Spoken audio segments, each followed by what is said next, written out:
The Zephyrian throne room stretched impossibly high, its crystalline walls pulsing with bioluminescent veins that cast an eerie blue glow across the assembled court.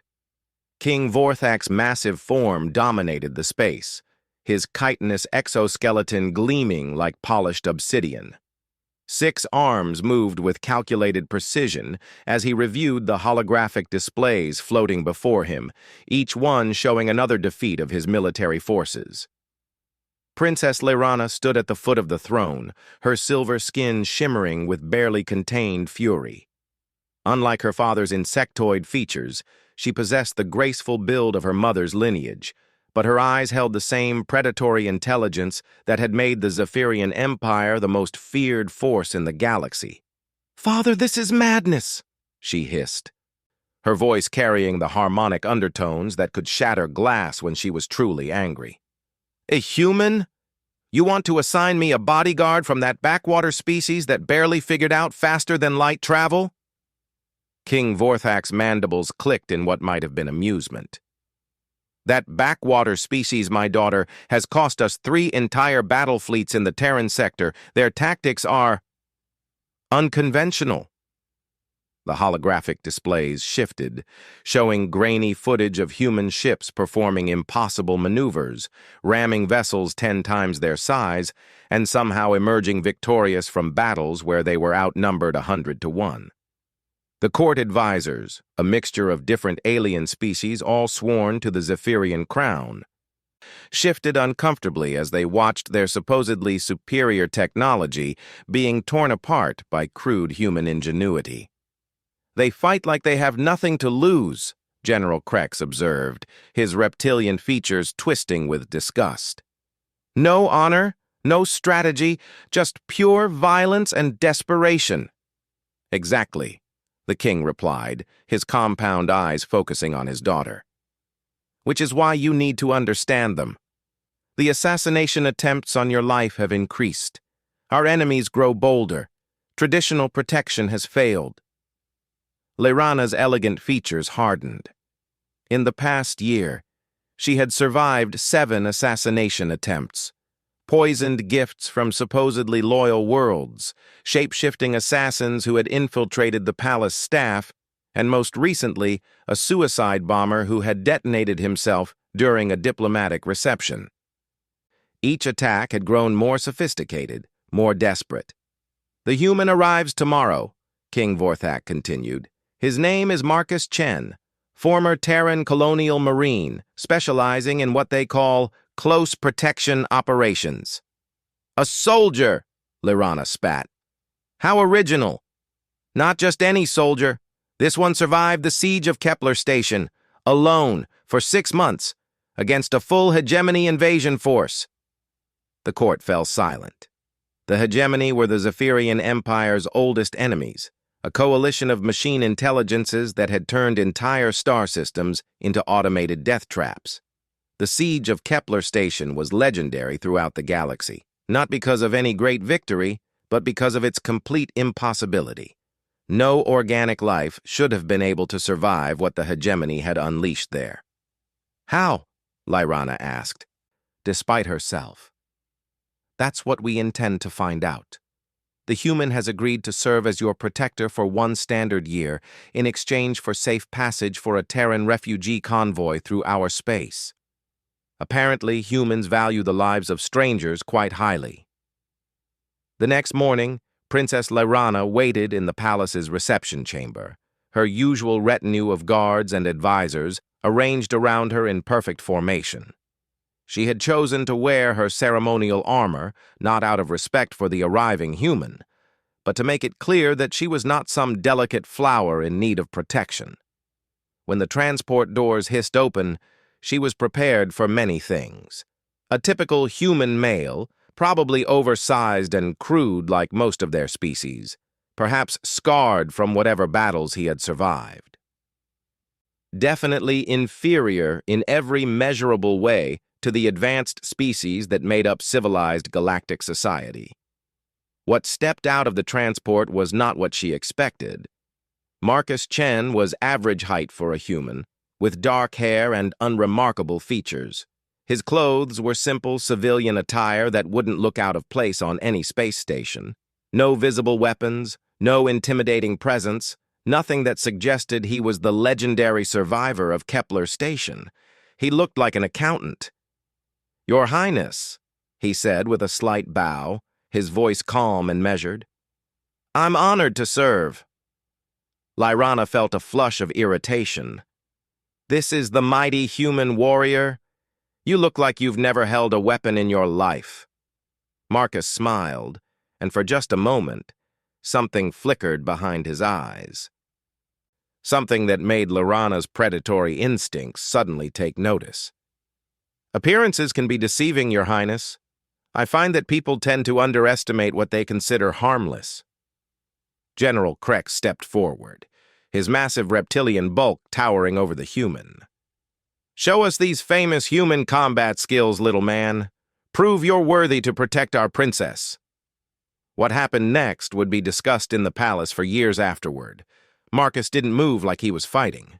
He moved like water, flowing around Krex's lightning-fast strike, somehow ending up behind the general with one hand resting gently on the back of the alien's neck. It was over in less than 2 seconds. "Pressure point 17, Marcus said conversationally, not even breathing hard. "Peculiar to your species. Your entire nervous system is currently paralyzed, but don't worry, it'll wear off in about 30 seconds. Krex collapsed like a felled tree, his eyes wide with shock and something that might have been fear. "The human stays," King Vorthak announced, his mandibles clicking with what was definitely amusement now. As the court dispersed and Marcus was shown to his quarters, Lyrana found herself studying the human with new interest. He had moved unlike anything she had ever seen, and the ease with which he had disabled one of the Empire's most formidable warriors suggested depths she had not initially perceived. "Tell me about Kepler Station," she said when they were finally alone, her guards dismissed despite their obvious reluctance. Marcus was quiet for a long moment, staring out at the alien landscape beyond the palace walls. 6 months, he said finally. "Just me and about 2,000 civilians who couldn't evacuate in time. The hegemony had turned the entire station into a maze of death traps. Every corridor monitored, every room potentially lethal." "How did you survive?" "I learned to think like them. Machines are logical, predictable. They follow patterns. Humans—" He turned to look at her, and again she saw that flicker of something dangerous behind his calm exterior. "Humans are chaos. We don't follow the rules because we don't always know what the rules are. Sometimes that's a weakness. Sometimes it's the only advantage we have." "And the civilians?" "All of them made it out alive." Lyrana felt a chill run down her spine that had nothing to do with the palace's climate control. She was beginning to understand why her father had chosen this particular human. It wasn't just his combat skills or his survival instincts.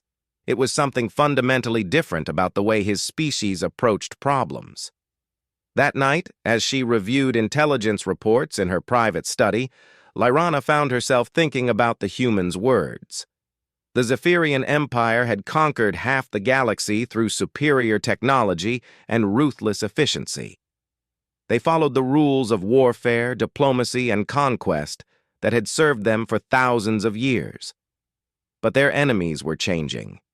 The assassination attempts were becoming more creative, more unpredictable. Traditional defenses were failing because the threats were no longer traditional. Perhaps her father was right.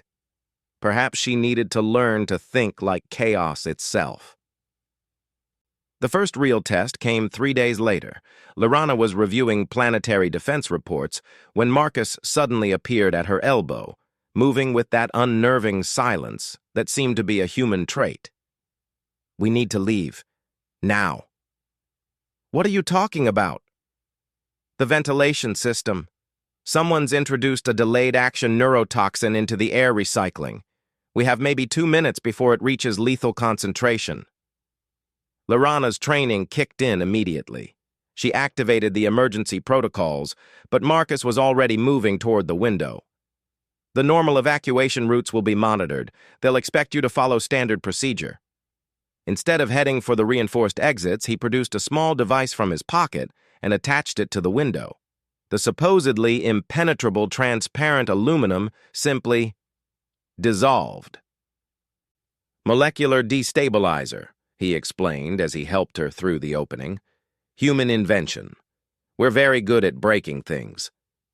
As they dropped to a lower balcony, using an emergency rappelling line that Marcus seemed to produce from nowhere, Lorana heard the sealed doors of her study hiss as the automatic systems detected the poison and locked down the room. "How did you know?" she asked as they made their way to a secure location. "I didn't. But I've been watching the patterns. Your enemies are getting smarter, but they're still thinking like civilized beings. They assume you'll follow protocol, use the proper channels, trust in the systems designed to protect you. And humans don't?" Marcus smiled grimly. "Humans assume everything is trying to kill them, and we plan accordingly." That evening, after the palace security had been completely overhauled and 3 staff members had been arrested as suspected infiltrators, Lorana found herself looking at her human protector with new respect. He had saved her life not through superior strength or advanced technology, but through a completely different way of thinking about problems. "Tomorrow we begin your real training," she announced. "My training? If I'm going to survive what's coming, I need to learn to think like you do. Like chaos." Marcus nodded slowly. "Fair warning, Princess. Once you start thinking like a human, there's no going back. We have a saying on Earth. When you stare into the abyss stares back." Lorana's smile was sharp enough to cut steel. "Good. It's time the abyss learned to be afraid." The training grounds beneath the Zephyrian Palace had been designed for the Empire's elite warriors, featuring gravity adjusters, holographic combat scenarios, and obstacle courses that could challenge beings from dozens of different worlds. Princess Lorana had mastered every test, earned top marks in tactical analysis, and could outfight most of her father's generals in single combat. Marcus Chen looked at the pristine facility and shook his head. "We're not using any of this." "What do you mean?" Lorana demanded. She had arrived in her training gear, ready to demonstrate her considerable skills to her new instructor. "This is all about fighting fair, about following rules, about using the tools you're supposed to use." Marcus gestured at the weapon racks lining the walls, filled with energy blades, pulse rifles, and defensive shields. "Your enemies don't fight fair. They poison your air, infiltrate your staff, attack when you're supposed to be safe. If you want to survive, you need to learn to think like them. You want me to become an assassin? I want you to become unpredictable." Marcus pulled a simple metal spoon from his pocket. "Tell me what this is." "A utensil for eating." "Wrong. This is a weapon, a lockpick, a mirror for seeing around corners, a conductor for electrical current, and about 50 other things depending on what you need it to be." He tossed it to her. "Human children learn this game. Everything is a potential tool or weapon. Nothing has just one purpose." Lorana caught the spoon, turning it over in her hands. Her royal education had taught her to see objects in terms of their intended function, their place in the ordered hierarchy of civilization. "How is this supposed to help me survive?" "Because your enemies expect you to think like a princess, proper, educated, following the rules of civilized behavior." Marcus began walking toward the exit. "We're going into the city. Real environment, real people, real dangers. You're going to learn to see the world the way a human sees it. The capital city of Zephyros Prime sprawled across 3 continents, a testament to engineering excellence and imperial power. Crystalline spires reached toward the purple sky, connected by graceful bridges that seemed to defy gravity. Transport pods moved through the air in perfect patterns, regulated by traffic control systems that prevented even the smallest inefficiency. Lirana had visited the city countless times, always in official capacity, always surrounded by guards and protocol officers. She knew the layout of government buildings, the locations of important cultural sites, the proper routes between destinations. Walking through the merchant quarter with Marcus, she realized she knew nothing about her own world. "Tell me what you see," Marcus said as they passed a crowded marketplace where dozens of alien species mingled, buying and selling goods from across the galaxy. Citizens conducting commerce. Standard security coverage with patrol drones every 50 meters. Emergency evacuation routes clearly marked. Nothing unusual. Look again.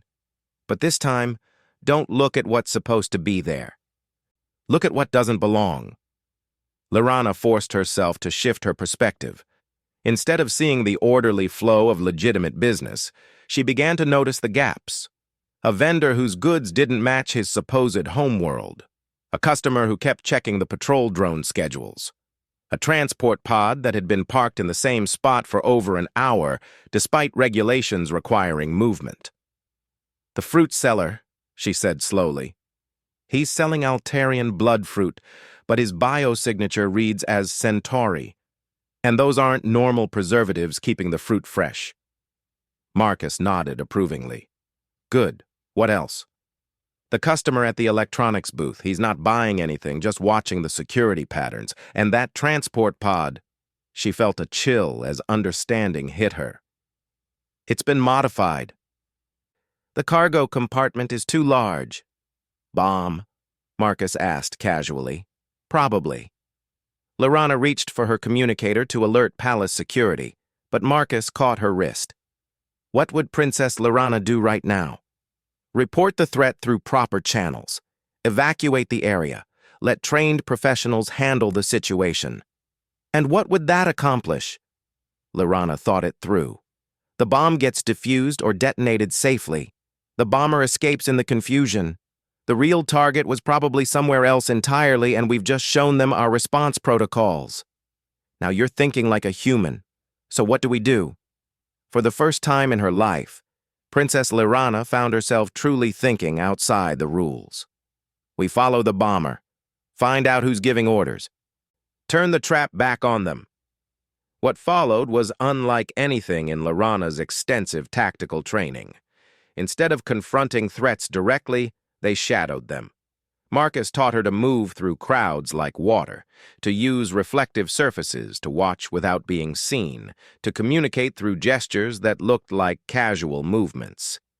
The fruit seller led them through a maze of service tunnels beneath the city, passages that didn't appear on any official maps. Lirana realized with growing unease that there was an entire network of hidden routes that someone had been using to move freely through the capital without detection. "How long has this been going on?" she whispered as they crept through a maintenance shaft that gave them a view of an underground meeting. "Probably years. Your security focuses on protecting the official routes, the places you're supposed to be. Nobody thought to watch the places you're not supposed to go." Below them, a dozen figures in concealing cloaks were gathered around a holographic display of the palace. Lirana recognized several faces when they lowered their hoods. Minor nobles, trade representatives, even a junior minister from her father's own council. "The next attempt will be during the stellar alignment ceremony," one of them was saying. "The princess always presents the crown of stars to the assembled delegates. She'll be exposed for exactly 17 minutes. "The human will be with her," another voice objected. "Our agents report he's more dangerous than initial assessment suggested. Then we eliminate him first. I have contacts in the catering service. A simple neural disruptor in his food, something with a delayed activation. By the time the ceremony begins, he'll be unconscious or dead." Lirana felt rage building inside her, but Marcus's hand on her arm kept her still. He was right. Charging in would capture these conspirators, but leave their network intact. There were clearly others involved, people in positions of authority who could simply activate new plans if these operatives disappeared. They spent the next 3 hours documenting the conspiracy, using Marcus's surveillance equipment to record conversations and identify previously unknown participants. What they uncovered was far worse than a simple assassination plot. "They're planning to start a civil war," Lorana breathed as they finally made their way back to the palace. "Frame the hegemony for my murder. Give my cousin justification to claim the throne and launch a massive military campaign, which would leave the border sectors undefended while your fleets are committed to revenge," Marcus added. "Perfect opportunity for someone else to carve up the empire." "We have to tell my father." "Do we? Look at the list of people involved. How do we know who else might be compromised?" Lorana stared at the intelligence they had gathered. The conspiracy reached into every level of government, military command, even the palace staff. Traditional channels couldn't be trusted because the corruption was too widespread. "Then what do we do?" Marcus smiled, and for the first time, Lorana saw something genuinely predatory in his expression. "We do what humans do best. We improvise." The stellar alignment ceremony was the most important event in the Zephyrian calendar, when representatives from across the empire gathered to witness the Crown of Stars, an artifact that supposedly contained fragments of the original star around which the first Zephyrian colony had been built. The ceremony had been held every year for over 1,000 years, following traditions so ancient that they had become sacred law, which was exactly why it was the perfect place for an assassination. Princess Lorana stood in her ceremonial robes, the crown of stars gleaming in her hands, surrounded by hundreds of delegates from every corner of the empire. The great amphitheater buzzed with conversation in dozens of languages as beings from countless worlds gathered to witness the traditional renewal of their oaths of loyalty. Marcus stood at his assigned position, seemingly alert and professional. What the assassins didn't know was that he had spent the previous day systematically replacing their carefully positioned operatives with palace loyalists who had been quietly briefed on the situation. The neural disruptor that was supposed to incapacitate him had been intercepted and analyzed. Instead of being weakened, Marcus had used human biochemistry to his advantage, taking a stimulant that would make him appear affected while actually enhancing his reflexes. "Citizens of the Empire," Lorana began, her voice carrying across the amphitheater through acoustic engineering that predated most civilizations in the galaxy. "We gather as our ancestors have gathered, to witness the light of our first home and renew our bonds of unity." In the audience, she could see the conspirators taking their positions. The plan was elegant in its simplicity. During the moment when she raised the crown of stars above her head, a sniper would eliminate her with a weapon designed to mimic hegemony energy signatures. The confusion would allow planted agents to attack other delegates, creating a massacre that would justify the war her cousin wanted to start. What they hadn't planned for was Princess Lorana deciding to abandon 1,000 years of tradition. Instead of raising the crown of stars, she set it down on the ceremonial altar and stepped forward. "But tonight, we face a threat that requires us to think beyond tradition. To survive, we must adapt." Marcus moved with inhuman speed, but not toward the princess. Instead, he targeted the sniper's position with a human weapon that the palace sensors didn't recognize as dangerous, a simple projectile launcher that fired hardened ceramic spheres. No energy signature, no advanced technology, just kinetic force applied with devastating precision.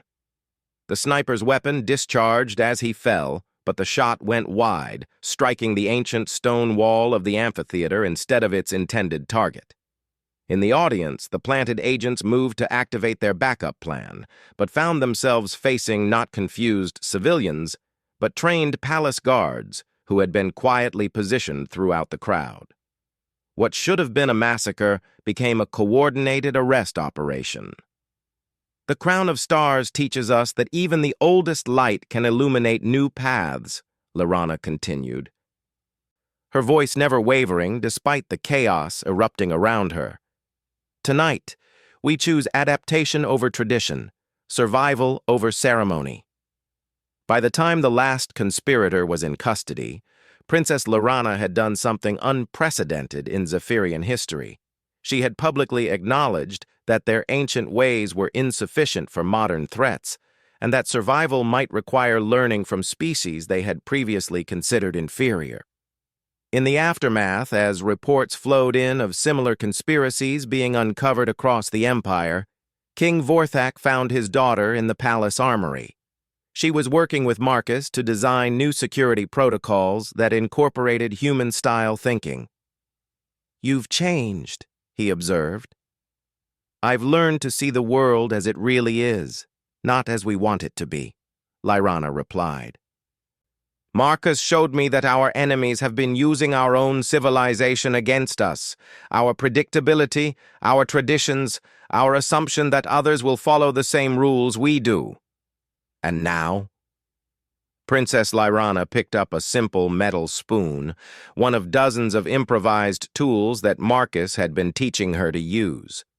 In her hands, it looked like exactly what it was supposed to be, an eating utensil.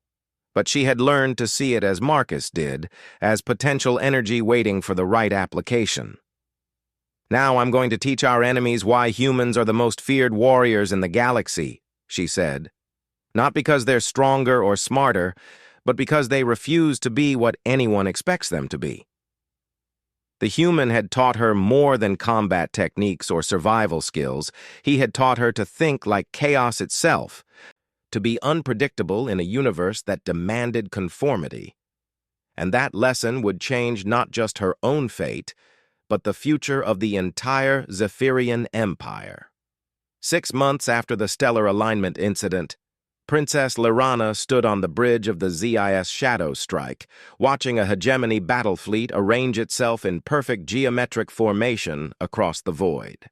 The enemy ships moved with the precise coordination that had made machine intelligences the terror of organic life throughout the galaxy. No wasted motion, no hesitation, nothing but cold mathematical efficiency applied to the art of destruction. "They're beautiful in a way," she said to Marcus, who was reviewing tactical displays at her side. "Perfect order, perfect logic, everything in its proper place." "That's their weakness," Marcus replied, not looking up from his analysis. "They think in patterns. Once you understand the pattern, you can break it." The hegemony fleet outnumbered Laurana's task force 3-1, but that wasn't what made this battle significant. This was the first time in Zephyrian history that a member of the royal family was commanding troops in direct combat, and it was definitely the first time anyone had voluntarily engaged a hegemony battle group with inferior numbers. The traditional response would be to withdraw, regroup, and return with overwhelming force. But Laurana had spent 6 months learning to think like a human, and humans had a disturbing tendency to attack when they should retreat. "Princess," her communications officer announced, "incoming transmission from the hegemony flagship." The holographic display shimmered to life, revealing the angular features of a hegemony command unit. Its face was a perfect blend of organic and mechanical components, beautiful in the same way that a precision instrument was beautiful, every element designed for maximum efficiency. "Princess Laurana of the Zephyrian Empire," it spoke with a voice like crystal bells. "I am Coordinator Prime Delta 77. You will surrender your vessels and submit to processing. Resistance will result in termination." "Counteroffer," Laurana replied with a smile that would have made her father proud. "You withdraw from this sector, and I won't do to your fleet what humans did to the siege fleet at Proxima Station." The hegemony coordinator paused, accessing its databases. "No tactical precedent exists for your claimed capability. Your force composition indicates conventional Zephyrian doctrine. Surrender remains optimal. You know what your problem is?" Laurana continued conversationally. "You're thinking like a machine, logical, predictable, following the rules of engagement that have worked for thousands of years." She gestured to Marcus, who activated a new tactical display. Instead of showing their ships in standard formation, it revealed a completely different arrangement. Vessels that had been disguised as civilian transports, hidden weapon platforms that appeared to be debris, and strike craft concealed within the hulks of supposedly disabled ships. "Humans taught me something interesting," Lorana said, as Delta 77's expression shifted to what might have been alarm. "Sometimes the best way to win a battle is to not fight the battle your enemy expects." What happened next would be studied in military academies across the galaxy for generations. Instead of engaging in the traditional exchange of long-range fire between organized battle lines, Lorana's fleet simply vanished. Stealth technology wasn't new, but the way the Zephyrians were using it was unprecedented. Rather than hiding individual ships, they had created phantom formations, false sensor readings, and holographic projections that made their real positions impossible to determine. The Hegemony fleet, programmed to respond to known threat patterns, found itself firing at targets that weren't there, while the actual Zephyrian vessels struck from directions that tactical doctrine said were impossible. "They're using our own logic against us," Delta 77 transmitted to its fellow coordinators, "feeding false data to our targeting systems. How are they predicting our response algorithms?" The answer was Marcus Chen, who had spent weeks studying Hegemony combat footage and identifying the mathematical patterns that govern their tactical decisions. Machines might be faster and more precise than organic minds, but they were also more predictable. Once you understood their programming, you could manipulate their responses. But the real innovation wasn't technological, it was philosophical. Princess Lorana had learned to embrace chaos as a tactical advantage. While the Hegemony fleet tried to maintain perfect formation and execute optimal maneuvers, her ships moved in patterns that seemed random, but were actually designed to create maximum confusion. "Strike Package Theta, execute Maneuver 7, she ordered, and watched as a group of her destroyers began what could only be described as an insane suicide charge directly into the heart of the enemy formation. Except it wasn't suicide. At the last moment, the destroyers released clouds of reflective chaff that scrambled sensors while ejecting their crews in armored escape pods. The ships themselves, now running on automated systems, rammed into Hegemony vessels with devastating effect. "She's using her own ships as weapons," one of her officers gasped. "Human tactic," Marcus explained calmly. "When you can't win through superior technology, you win through superior commitment. Sometimes you have to be willing to sacrifice everything to achieve victory." The Hegemony coordinators, faced with an enemy that literally threw away the rulebook, began making tactical errors. Their programming couldn't account for opponents who deliberately chose suboptimal solutions, who sacrificed efficiency for unpredictability. When Coordinator Prime Delta 77 finally ordered a retreat, it was the first time in recorded history that a Hegemony fleet had withdrawn from a battle they should have won. "This cannot be allowed to spread," Delta 77 transmitted to the greater Hegemony network as its fleet regrouped at a safe distance. "If other organic species learn these techniques," but it was too late. The battle had been broadcast across the galaxy, and every species that had ever faced the Hegemony was studying the footage with intense interest.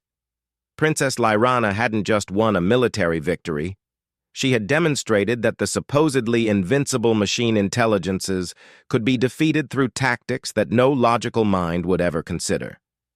The return to Zephyros Prime was triumphant, but Lorana found the celebration hollow. In learning to think like a human, she had begun to see her own civilization with new eyes, and what she saw troubled her deeply. "We're stagnant," she told her father during a private meeting in his study. "The Empire has grown so large, so efficient, that we've forgotten how to adapt. We follow the same protocols, use the same strategies, think the same thoughts that worked 1,000 years ago." King Vorthok studied his daughter carefully. The being who stood before him was still recognizably Lairana, but something fundamental had changed. She moved differently now, with the fluid grace that Marcus had taught her. She saw threats where others saw empty space, opportunities where others saw obstacles. "You wish to reform the empire," he said. "I wish to save it. The hegemony was just the beginning. There are threats coming that we can't even imagine yet, enemies that won't follow any of the rules we understand. If we don't learn to adapt, to think beyond our own limitations, we'll become extinct. And how do you propose we accomplish this transformation?" Princess Lairana smiled, and her father saw something in that expression that reminded him uncomfortably of Marcus Chen. "We're going to do something unprecedented. We're going to admit that humans might have something valuable to teach us." The Terran exchange program began 3 months later. For the first time in galactic history, humans were invited not as conquered subjects or primitive curiosities, but as teachers. They came to Zephyrian worlds to share their unique perspective on problem-solving, their talent for improvisation, their gift for seeing potential where others saw only limitations. The results were immediate and dramatic. Zephyrian engineers began designing ships that broke their own architectural traditions, creating vessels that were ugly by conventional standards, but incredibly effective. Military academies started teaching courses on chaos theory tactics and asymmetric thinking. Even the rigid protocols of the diplomatic corps were modified to include what humans called creative interpretation. Not everyone approved. The old guard, nobles, and officials who had built their careers on the assumption that Zephyrian superiority was natural law viewed these changes with alarm and disgust. "She's contaminating our culture," Lord Vorthek complained during a council session, "turning our perfect civilization into something crude and human." "Our perfect civilization was about to be conquered by machines," Lairana replied coolly. "Sometimes crude solutions are the only ones that work." The crisis came when intelligence reports revealed a new threat approaching from the galactic rim: the synthesis, a collective consciousness that absorbed entire species into its networked mind, had begun moving toward Empire space. Unlike the hegemony, which sought to destroy organic life, the synthesis wanted to preserve it, as components in a vast neural network that spanned solar systems. Traditional defensive strategies would be useless. The synthesis didn't attack with fleets or armies, but with ideas. They transmitted conversion signals that rewrote organic minds, turning independent beings into willing nodes in their collective consciousness. Once the process began, it was irreversible. "We need to evacuate the border sectors," General Krex recommended. "Pull back to a defensive line around the core worlds. Hope we can find a way to block their transmission technology." "Running away won't work," Lairana said, studying the intelligence reports with Marcus at her side. "They don't need to catch us. They just need to reach any population center and start the conversion process. Once they have enough minds linked to their network, they can overpower any defensive measures we create." "Then what do you suggest?" her father asked. "We do something they won't expect, something so crazy that even a galaxy-spanning consciousness won't see it coming." The plan that Princess Lairana proposed was indeed insane by any rational measure. Instead of defending against the synthesis, she wanted to attack them. Not with weapons or fleets, but with the one thing that no collective consciousness could absorb or understand: pure human chaos. "You want to upload what into their network?" the council demanded when she explained her strategy. "Human cultural databases, music, art, literature, but specifically the kinds that make no logical sense. Dadaist poetry, abstract expressionism, experimental jazz, postmodern fiction, things that celebrate contradiction and meaninglessness." "And this will accomplish what exactly?" Marcus answered for her. "It'll give them the mental equivalent of food poisoning. Collective consciousness works by finding patterns, creating unity from diversity. But human art, Well, we've spent thousands of years creating things that deliberately make no sense. Feed that into a mind that requires logical consistency, and you get madness, Lyrana finished. The synthesis will try to understand and integrate contradictory concepts. Their network will become paralyzed trying to find meaning in deliberately meaningless art. The operation required months of preparation. Humans worked with Zephyrian technicians to create transmission systems that could broadcast cultural data directly into synthesis networks. Artists from across the galaxy contributed their most bewildering works. Philosophers debated the ethics of using insanity as a weapon. When the Synthesis Advance Fleet finally reached the border sector of Proxima Centauri, they found Princess Lyrana waiting for them with a single ship and a cargo hold full of the most incomprehensible art that intelligent life had ever created. Organic entities, the Synthesis Collective spoke with a voice that was harmony itself, millions of minds speaking in perfect unity. Join us. Become part of something greater. Individual existence is suffering. Unity is peace. Counteroffer, Lyrana replied, and activated her transmission arrays. What followed could only be described as the galaxy's first case of collective consciousness having a nervous breakdown. The synthesis network, faced with concepts like the sound of one hand clapping, colorless green ideas sleep furiously, and Jackson Pollock paintings, began experiencing something that could only be called existential crisis. What is the meaning of this? The collective voice asked, its perfect harmony beginning to waver. That's the point, Lyrana explained as she watched readouts showing massive disruptions across the synthesis network. It doesn't mean anything. And now you have to spend the rest of eternity trying to figure that out. The synthesis fleet stopped advancing. Then it stopped moving altogether as the collective consciousness became completely absorbed in trying to understand why humans would create art that deliberately made no sense. The network's computational resources, designed to process the thoughts of billions of minds, became hopelessly tangled in logical paradoxes and meaningless concepts. When rescue ships arrived 3 days later, they found Princess Lyrana and Marcus playing cards, while the entire synthesis fleet drifted powerlessly, their collective consciousness apparently catatonic from exposure to human absurdism. Will they recover? Marcus asked as they watched the alien vessels being towed away by Zephyrian salvage crews. Eventually, but they'll never be the same. Once you've been exposed to the idea that not everything has to make sense, it's hard to go back to believing in absolute logic. King Vorthak met them at the spaceport when they returned, his expression unreadable. "My daughter," he said formally, "you have saved the Empire once again." "Not me," Lyrana replied. "We. Humans showed us that our greatest strength isn't our technology or our military might. It's our ability to think beyond the boundaries that other species accept as absolute." She looked at Marcus, who was preparing to return to human space now that his year of service was complete. "You taught me that chaos isn't something to be feared or controlled. It's a tool like any other. And sometimes it's the only tool that works." "What will you do now?" Marcus asked.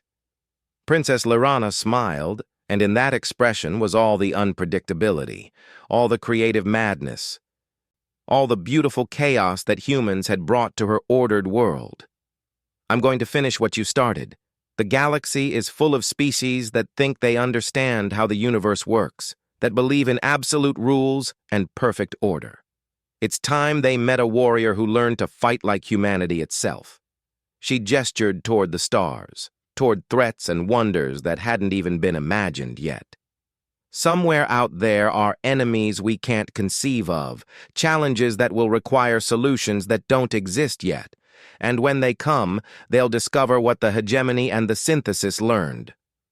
"Which is?" That the most dangerous opponent in the universe isn't the strongest or the smartest. It's the one who refuses to follow the rules that everyone else considers sacred. As Marcus departed on a transport bound for human space, he carried with him reports of a princess who had become something unprecedented, a being who thought like a human while commanding the resources of a galactic empire. The implications would reshape diplomatic relations across known space. And on Zephyros Prime, Princess Lyrana began planning her next lesson in chaos theory, knowing that somewhere in the vast darkness between stars, new threats were already beginning to move against a galaxy that thought it understood the rules of survival. They would learn, as so many others had learned before them, that rules were made to be broken. And in breaking them, they would discover why humans had become the most feared and respected warriors in the galaxy, not because they were invincible, but because they were impossible to predict. The alien king had sent a human to protect his daughter. Instead, he had created a warrior that no enemy would ever see coming,